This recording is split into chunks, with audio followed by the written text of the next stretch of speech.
வாதநாராயணன் இலை மிகவும் தொன்று தொட்டு உபயோகப்படுத்தப்பட்டு வரும் நம்மளால் நல்ல ஒரு மூலிகை மருத்துவ குணம் உள்ளது.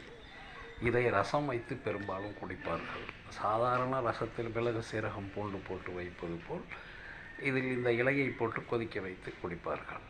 இது உடலில் ஏற்படும் உணவு பாதை புண்களை ஆற்றும். தோல் வியாதிகளில் இதை அரைத்து தடவினால் காயம் புண்கள் ஆறும். அதோடு நரம்பு தளர்ச்சி, anti inflammatory and pain killer, வலி நிவாரணியாகவும் செயல்படுகிறது. இதை மருந்தாகவும் தடவலாம். அரைத்து ரசம் வைத்து குடிக்கலாம். பெரும்பாலும் ரசத்தை உபயோகப்படுத்துவது எல்லாருக்கும் நல்லது. அதுதான் தொன்று தொட்டு பெரியோர்களால் முன்னோர்களால் பின்பற்றப்பட்டு வருகிறது. இது அருமருந்தான மூலிகை வாதநாராயணன் இலை. உடலில் உள்ள வாதத்தை, அதாவது நரம்பு தளர்ச்சியை போக்குவதில் முன்னணி இருப்பதனால் இதனுடைய பெயரே வாதநாராயணன் இலை.